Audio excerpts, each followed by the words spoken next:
मार दिया साला।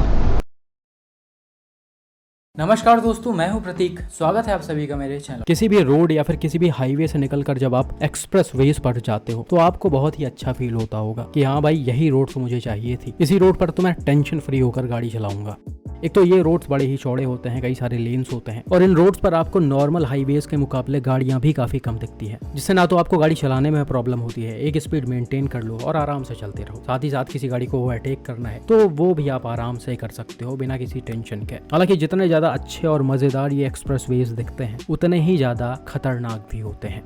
एक तो इन हाईवेज पर गाड़ियों की स्पीड ज्यादा होती है, इनकी खुद की speed limit 120 kilometre per hour के आसपास होती है, लेकिन वहीं कई सारे गाड़ियों को आप देखते होंगे वो 150 भी चला देती हैं, 180 भी चला देती हैं और कोई कोई तो 200 भी पहुंच जाती हैं। तो इन सबसे एक बड़ा खतरा पैदा हो जाता है एक्सीडेंट होने का। साथ ही साथ गाड़ी के टायर्स अच्छे नहीं है तो वो भी कई बार फट जाएंगे और गाड़ियां अनकंट्रोल हो जाएंगी।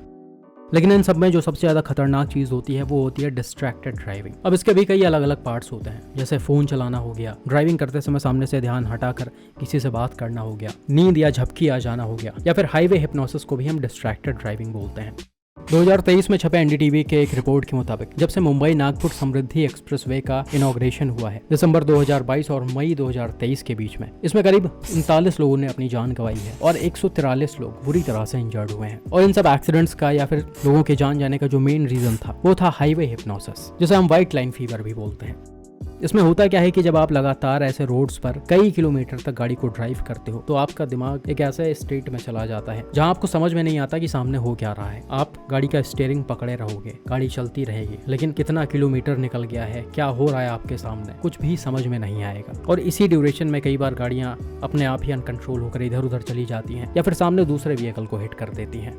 बिल्कुल यही चीजें तब होती हैं जब ड्राइवर को नींद आ जाता है। उसमें तो खैर आंख बंद ही हो जाती है और पता ही नहीं चलता कि हुआ क्या, और 2-4 सेकंड में सब कुछ खत्म हो जाता है। और आज की इस वीडियो में हम आपको ऐसे ही कुछ एक्सीडेंट्स दिखाएंगे। उम्मीद है जिसे देखकर आपको काफी अच्छे से समझ में आएगा कि एक्सप्रेस वेज पर ड्राइविंग करते समय हमें थोड़ी सी भी लापरवाही नहीं करनी चाहिए।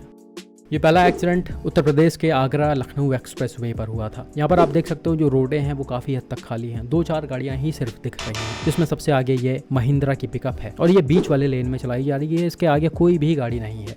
बिल्कुल उसी समय बगल वाले लेन में यानी राइट वाले लेन में आप देख सकते हो पीछे से एक पैसेंजर बस भी आ रही है जो शायद पिकअप को ओवरटेक करने की कोशिश कर रही होती है। लेकिन जैसे ही बस पिकअप के पास में पहुंचती है आप देख सकते हो ये पिकअप जो है अपना लेन छोड़कर राइट वाले लेन में यानी ओवरटेकिंग लेन में आने लगती है बिना किसी रीजन के। और ये बड़े ही आराम से आ रही है, ऐसा नहीं कि अचानक झटके से ड्राइवर ने स्टीयरिंग को राइट घुमा दिया हो और गाड़ी अनकंट्रोल हो गई हो, ऐसा कुछ नहीं था। गाड़ी ने अपना लेन छोड़ा है, राइट वाले लेन में आई है और उसी स्पीड में चलते चलते ये सीधा जाकर इस पुलिये के बाउंड्री वॉल में लड़ गई है। अब भाई इस तरह के वॉल्स के या फिर इस तरह के डिवाइडर्स के एक्सीडेंट मैंने आपको भी रिसेंटली दिखाया था, जिसमें कई सारी बड़ी और लग्जरी गाड़ियां लड़ी थी और उनका काफी भयानक हाल हो गया था। ये तो फिर भी एक पिकअप है। इम्पैक्ट इतना ज्यादा भयानक था कि इसका फ्रंट पूरी तरह से खत्म हो गया, मतलब केबिन डिस्ट्रॉय हो गया एकदम से, और इसका जो ड्राइवर है वो विंडशील्ड से निकलकर बाहर चला गया और अनफॉर्चुनेटली उसकी ऑन द स्पॉट डेथ हो गई। जबकि एक बच्चा भी था इसमें, उसकी भी ऑन द स्पॉट डेथ हो गई थी। इसके अलावा कुछ और पैसेंजर्स थे जो केबिन में बैठे हुए थे, पीछे की तरफ थे, उन सबको भी काफी चोटें आ गई थी। भाई ये जो पुलिये होते हैं वो आपको ऐसे एक्सप्रेस वेज पर कहीं कहीं देखने को मिलते हैं, मतलब लगातार ये हर जगह नहीं मिलेंगे, कुछ कुछ दूरी पर होते हैं। लेकिन जब गाड़ी के लोगों की किस्मत खराब होती है तो गाड़ी सीधा आकर इसी में लड़ती है। 1-2 और एक्सीडेंट मैंने शायद आपको दिखा रखा है जीप कंपस वगैरह का, उसमें भी काफी भयानक सिचुएशन क्रिएट हुआ था। अब यहाँ पर पुलिया ना भी होता तब भी सिचुएशन वर्स्ट हो सकता था, क्योंकि बीच में आपको कोई क्रैश बैरियर नहीं दिख रहा होगा। ये एक पतली सी जाली है जो गाड़ियों को बिल्कुल भी रोक नहीं पाता है। तेज रफ्तार में जब गाड़ियां लड़ती हैं तो ये फाड़ कर ऑपोजिट लेन में चली जाती हैं और ऑपोजिट लेन में आ रहे दूसरे गाड़ी से उनका एक्सीडेंट हो जाता है। तो यहाँ पर अब इस एक्सीडेंट को देखकर क्लियरली पता चल रहा है कि ड्राइवर डिस्ट्रैक्ट थे, मतलब या तो इनको नींद आ गया था या वही हाईवे हिप्नोसिस वाला सीन रहा होगा। क्योंकि भाई अगर यहाँ पर कुछ और रीजन रहा होता, ड्राइवर होश में रहे होते, तो वो एक बार बचने बचाने की कोशिश जरूर करते, ब्रेक लगाते, गाड़ी के स्टीयरिंग इधर उधर घुमाते, कुछ ना कुछ करते। लेकिन यहाँ पर कुछ नहीं हुआ है, गाड़ी सीधा आकर इस बाउंड्री वॉल में लड़ गई है। और भाई अभी जैसा कि मैंने बताया कि ऐसे एक्सीडेंट्स में किसी भी गाड़ी का या फिर उसके पैसेंजर्स का सर्वाइव करना थोड़ा सा मुश्किल होता है। अभी रिसेंटली आप सभी ने देखा होगा दिल्ली मुंबई एक्सप्रेस वे पर एक काफी भयानक एक्सीडेंट हुआ है। यहाँ पर हुआ क्या कि राजस्थान के एक बड़े बिजनेसमैन अपने BMW सेडान से, जिसकी कीमत करीब 2 करोड़ रुपए के आसपास है, उससे दिल्ली मुंबई एक्सप्रेस वे से होते हुए जा रहे होते हैं। ये खुद को ड्राइवर या फिर रियर पैसेंजर सीट पर होते हैं और इनका ड्राइवर गाड़ी को चला रहा होता है। अब गाड़ी की स्पीड यहाँ पर एग्जैक्टली कितनी होती है वो तो कहीं पर मेंशन नहीं है, लेकिन होता क्या है कि एक जगह पर ड्राइवर से अचानक से ये गाड़ी अनकंट्रोल हो जाती है और रोड के बीच में बने इस पुलिये के वॉल में घुस जाती है। बिल्कुल ये वैसा ही वॉल है जैसा कि अभी आपने रिसेंट वाले पिकअप वाले एक्सीडेंट में देखा था। हालांकि यहाँ पर गाड़ी किस वजह से अनकंट्रोल हुई ये भी अभी तक सामने नहीं आया है, लेकिन एक्सीडेंट के बाद जो गाड़ी का हालत है उसे देखकर आप साफ साफ अंदाजा लगा सकते हो कि इसकी स्पीड कितनी ज्यादा तेज रही होगी। ये सीधा सीधा नहीं लड़ी है पुलिया से, इसका लेफ्ट साइड आकर लड़ा है। तो ऐसा लग रहा है कि पहले ये अनकंट्रोल होकर सड़क से नीचे उतरी है मीडियन में और फिर वहां से ये स्किड वगैरह होकर आई है और लेफ्ट साइड इसका पुलिया में लड़ गया है। इम्पैक्ट इतना ज़्यादा भयानक था कि इसका दोनों साइड एकदम से चिपक गया है। सारे पिलर्स, डोर, रूफ सब कुछ एकदम से मुड़ते हुए अंदर तक चला गया है और जहां तक देखकर ऐसा भी लग रहा है कि इसका कैबिन भी बुरी तरह से डैमेज हो गया होगा। हालांकि गाड़ी के एयरबैग्स टाइमली ओपन हो गए थे, लेकिन फिर भी अनफॉर्चुनेटली इसमें बैठे बिजनेसमैन को नहीं बचाया जा सका, जबकि उनके ड्राइवर को मेजर इंजरीज के साथ हॉस्पिटल में एडमिट करवाया गया। उम्मीद करते हैं कि अब वो सेफ हो। तो भाई यहाँ पर भी हो सकता है वही सेम चीज़ रही हो जो मैंने अभी स्टार्टिंग में आपको बताया। हो सकता है ड्राइवर को नींद आ गई हो या फिर उनको आगे की चीज़ें समझ में ना आई हो। साथ ही साथ गाड़ी की स्पीड इतनी ज़्यादा तेज थी कि आप अगर एक सेकंड के लिए होश में भी आ जाते हो तो भी इसे टाइमली कंट्रोल नहीं कर पाओगे और ऐसे एक्सीडेंट को अवॉइड नहीं कर पाओगे। इसलिए हमेशा आपसे कहा जाता है रोड कितनी भी खाली हो, कितनी भी चौड़ी हो, जितनी उसकी स्पीड लिमिट तय की होती है उससे ज़्यादा स्पीड में अपने गाड़ी को बिल्कुल भी ना चलाएं। हालांकि सिर्फ स्पीड पर कंट्रोल करके आप एक्सीडेंट्स को अवॉइड नहीं कर सकते हो। एक्सीडेंट्स को अवॉइड करने के लिए आपको आंखें खुली रखकर ड्राइविंग करनी पड़ेगी। ये वाला एक्सीडेंट देखो जो रिसेंटली मिस्टर अमरेंद्र कुमार ने शेयर किया था। यहाँ पर हुआ क्या कि भाई अपने महिंद्रा बोलेरो से पटना से गुड़गांव की तरफ जा रहे थे। जहाँ पर गाड़ी अभी चल रही है वो पूर्वांचल एक्सप्रेसवे है और बोलेरो की स्पीड यहाँ पर करीब 100 किलोमीटर पर आवर के आसपास है। साथ ही में इसे बीच वाले लेन में चलाया जा रहा है और बोलेरो में अमरेंद्र जी, उनकी वाइफ और उनकी छोटी बेटी भी होती है। शाम का समय है, काफी कम गाड़ियां दिख रही हैं इस रोड पर और उसी में आपको पीछे की तरफ एक छोटी हैचबैक भी आती हुई दिख रही होगी जो कि टाटा टियागो है। अब वीडियो के स्टार्टिंग में आप देखोगे तो ये गाड़ी सबसे पहले मिडिल वाले और ओवरटेकिंग वाले लेन के बीच में चल रही होती है इस व्हाइट लाइन के ऊपर, लेकिन धीरे धीरे ये गाड़ी ओवरटेकिंग वाले लेन में चली जाती है और इसे देखकर ऐसा लग रहा है कि ये नॉर्मल तरीके से चल रही है और ड्राइवर कहीं ना कहीं बोलेरो को ओवरटेक करने की कोशिश कर रहा है क्योंकि टियागो की स्पीड ज्यादा थी। बोलेरो जहाँ पर 100 किलोमीटर पर आवर की स्पीड में चलाई जा रही थी, वहीं टियागो जो है वो 110 से 120 के आसपास चलाई जा रही है। 120 किलोमीटर पर आवर इस एक्सप्रेसवे का स्पीड लिमिट भी है।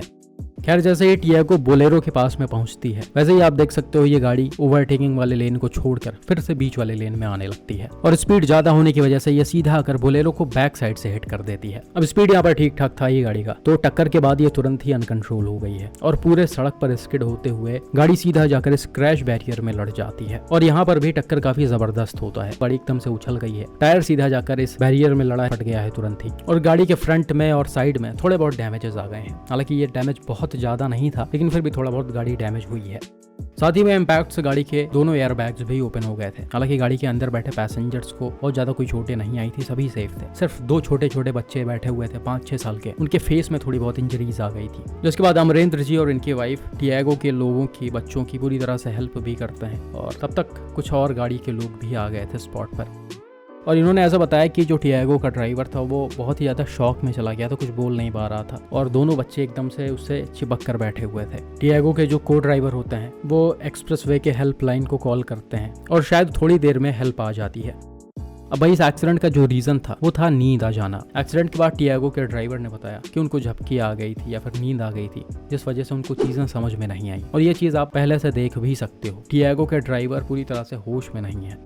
जिस तरह से गाड़ी पहले बीच में चल रही थी, राइट में आई है, फिर राइट से लेफ्ट में चली आई है, बोलेरो को हिट कर दिया इसने। साफ साफ पता चल रहा है कि ड्राइवर पूरी तरह से फोकस्ड नहीं थे। वहीं को ड्राइवर सीट पर बैठे पैसेंजर का भी ध्यान लास्ट टाइम तक इस चीज पर नहीं गया क्योंकि शायद वो उस समय फोन यूज कर रहे थे। जब गाड़ी लड़ती है तब ये अचानक से चौंकते हैं।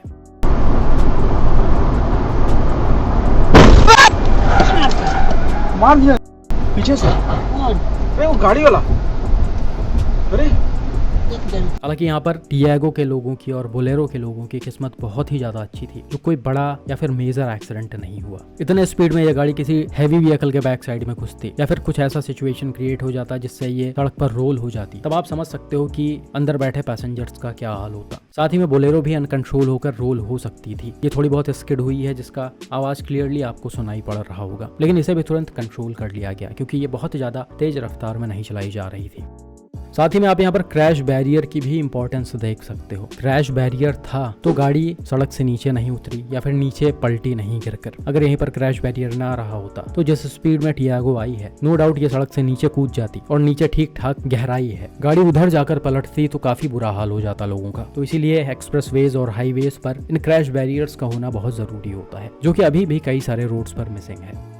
बाकी भाई इन सारे वीडियोस को देखकर थोड़ा सा सीखने की कोशिश करो और इस तरह से कभी भी ड्राइविंग मत करो रोड्स पर, जिससे आपके फैमिली को या आपकी वजह से दूसरों के फैमिली को थोड़ा सा भी खतरा हो। कई बार होता है लोग जबरदस्ती वाली भी ड्राइविंग करने लगते हैं। अब यहाँ पर क्या सीन था क्या नहीं वो तो मैं एग्जैक्टली नहीं बोल सकता, लेकिन आपने देखा होगा लोग समझते नहीं है कुछ, वो दिन रात कभी भी गाड़ी उठाकर चल देंगे, काफी ज्यादा लॉन्ग ड्राइव करेंगे, एकदम नॉन स्टॉप ड्राइविंग उनको चाहिए होता है। तो वो सारी चीजें कहीं ना कहीं दिक्कत पैदा कर देती हैं। हमेशा हाईवेज पर चलते समय, एक्सप्रेसवेज पर चलते समय, जब भी आप एक लंबा डिस्टेंस कवर कर रहे हो तो थोड़ी थोड़ी देर में, कुछ घंटों में एक स्टॉप जरूर लो। वहां पर जाकर फेस वॉश करो, कॉफी चाय पियो और फ्रेश हो थोड़ा सा, ताकि इस तरह का सिचुएशन ना क्रिएट हो। अब ये कोई बहुत ज्यादा रात नहीं था, 6 साढ़े 6 बजे का टाइम है शाम का, तो आप समझ सकते हो या तो ड्राइवर बहुत ज्यादा थके रहे होंगे या बहुत दूर से ये गाड़ी चला रहे होंगे, तभी इस तरह का सिचुएशन क्रिएट हुआ है और इनको नींद आई है। तो इस तरह की जबरदस्ती वाली ड्राइविंग बिल्कुल भी मत करो।